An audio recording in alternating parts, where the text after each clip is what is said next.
Right, ladies and gentlemen, my name is Kieran and welcome back to Fear the Dark Unknown, the upcoming survival horror game that is attempting to bring back the classic formula to a brand new audience. Much like other games that are attempted to do a similar style of game as Fear, the devs are doing their own spin on the genre. I've actually been meaning to come back to this game because it has been on my radar and I have been keeping tabs on it over on Twitter. So today we're actually going to be going over all of the new information that has been released ever since my new survival horror video that I did on the game. First up, I actually want to take a look at an interview that was done with the Fear of the Dark Unknown devs by Spanish game site Navi Games. One of the first questions he asked about the game is, can you tell us something about the story of the protagonists? Which Dreamlight Games responds with a meaty answer, but I'll give you like a few of the key details. I don't want to read an entire paragraph filled with this stuff because we've already seen it before, but let's go over it. So they say what we already know about the start of the game as well, like you can choose between Chloe or James, but they do go on to say that it's actually really worthwhile to play as both characters, as they will find themselves in entirely different situations, different puzzles, fighting different enemies and bosses, and even having a different combat style. This is really cool actually, because most of the time when you have games like this that has multiple protagonists, there's only really small changes, but everything is more or less the same, so I'm happy that both characters have completely different events happening to them, at least for the majority of the time anyway. They go on into the interview and talk about enemies and puzzles themselves. Dreamlight say that they have a total team of around 20 enemies in the game. Most of these are a variety of the standard zombie type enemies, as well as dogs and other four-legged creatures, as well as giant worms, which is a very interesting one, spiders and other creatures that can't really be described. There are 4 special types of enemies as well that act as final bosses before going into what Dreamlight calls the great final boss, which is probably the main antagonist of the game, which is a creature simply called the Unknown. Going back to the 4 special bosses though, these guys, I actually forgot to add this into the script, but these 4 characters, you can only encounter 2 per character, so if you play as James, you encounter the 2 bosses, and then if you play as Chloe, you don't encounter those 2 bosses, you encounter 2 completely different bosses, before going on and fighting the great final boss, which is the same for both characters. Dreamlight highlight that puzzles are very important to Fear the Dark Unknown. They also come in different varieties as well, meaning that there will be some that has you backtracking through the mansion, and some that actually have a good level of difficulty to them. Dreamlight gives an example of a puzzle. We did not want to put the typical logic puzzles that serve to open a door without trying to have a story behind it. For example, there is a puzzle that runs through several rooms of the mansion in the form of a gimmick. What the fuck does that say? Gimmickana? Is that how they say that? I need to, right, 2 seconds guys, I need to Google what a gimmickana is. Gimmickana is an Indian term which originally referred to a place of assembly.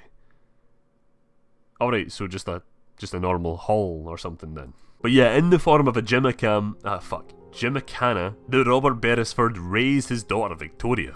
You will find clues that take you from one room to another, and you will discover the reason for the puzzle and how to solve it. What is fun is that the devs have been testing out the puzzles with players, and they actually had to tone down the difficulty because players were getting too frustrated trying to figure them out. Now for me, I do love puzzles in my games, especially survival horror ones. Although it might take a wee bit longer to solve them than probably the average person, I do love the challenge it adds, and I feel like it takes me more into the game as well, even if I'm like busy writing stuff down in a notepad trying to piece together like a riddle or something.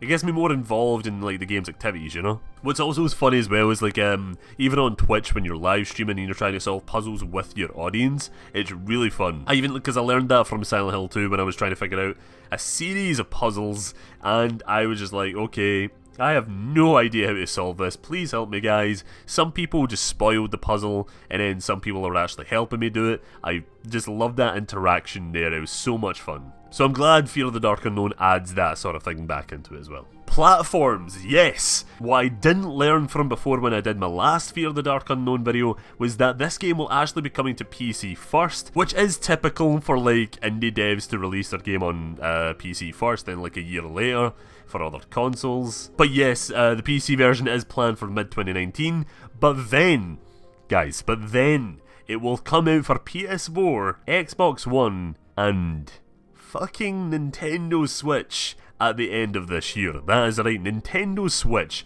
Now, the PS4, Xbox One, yeah, that's normal. You can get indie games on those platforms quite easy nowadays. But for Nintendo Switch, yeah, you've been seeing a lot of games getting ported to that platform, but I'm so happy that a brand new survival horror game is being added to it, and not another, hey, Resident Evil. See that game you played like a million times? Yeah, it's coming to Switch. Fantastic. Okay. So yeah, I'm just really happy that more devs are jumping on the Nintendo Switch bandwagon. Sorry guys, I'm just going to talk about it. I was debating on whether doing this as a certain video as well. This is completely going off script, but yes, Nintendo Switch. I want to thank survival horror developers for actually jumping on that wee bandwagon. Remothered is porting their game onto Nintendo Switch this year. I don't know when about this year, but they're doing it this year. And then they're bringing Remothered 2 to Switch as well at launch, as well as other consoles. So I'm just really happy because I always want horror games for my Switch. And people who say, oh yeah, stop porting games to the Switch, fuck you. How about that? I will be playing Fear the Dark Unknown on my PC first to review the game for the channel and also stream the game as well, but I think I'll also pick it up for the Switch for my second playthrough. The interviewer asks if there will be a demonstration of the game before launch, which Dreamlight responds with that we'll possibly be getting a demo for players to get used to the classic mechanics of the game, but the demo does not currently have a date. This is always neat to learn that we will actually be getting a demo of any game. Like nowadays demos are very rare to come by, and they're often replaced by like timed betas and shit that aren't usually that great, and they're usually not even betas, they're usually the final versions of games, but you know, just released a couple of weeks earlier to quote-unquote test the servers and fix up any bugs. Aye, good luck with that. Good luck fixing up all your multiplayer bugs within a 2-week span. You know, have you seen Fallout 76? They tried to do the same thing there. That didn't work out for them. But yeah, big props to Dreamlight Games for doing a proper demo before launch, because it's always a good thing and it's very pro-consumer, so good job here. That's basically where the interview ends, as the guy just kind of went on to ask about Dreamlight's opinions on the game industry, which is okay, which is cool. I'll be linking the full interview down in the description below if you want to go read up on that. But right now, I am looking for Fear the Dark Unknown details. I do not care about that sort of thing. We all know about the game industry. It's fucked. Apart from that, news on the game has came out in little spurts, let's say over on Fear's very active Twitter account. Updates on the game's progress and screenshots are shared on the regular over there, some being quite cool. So if you don't follow Fear the Dark Unknown over on Twitter, I highly suggest go follow them on Twitter, because they do post a lot of things and they're very active. One of the more notable tweets is from what I assume the prologue of the game, with James and Chloe at his wife's and mother's funeral. The wife's death is definitely a major part of the story, which I'm pretty sure has been confirmed by Dreamlight, and what actually pulls the characters to the Beresford mansion in the first place. Dreamlight also tweeted out that they're tweaking the final boss of the game as well, and even finishing off the final cinematic. So that is a clear indication that we are nearing the end. We are nearing the release date for this game indeed, which is a fantastic thing. I have high hopes that they're definitely going to meet that mid-2019 release date. So that's me for today. How did you guys find this Fear the Dark Unknown news? Will you be picking up the game when it launches this year, or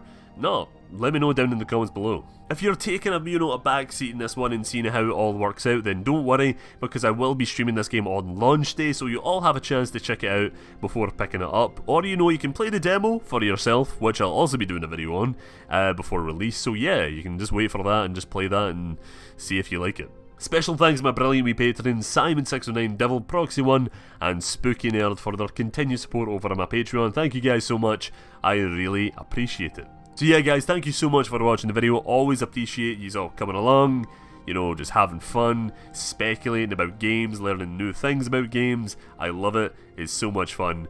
I cannot wait to do more videos in the future, because yeah, I don't know why I said that. It seems like I'm just returned from something, but I've just been doing videos so much recently. I've been really enjoying them, so yeah.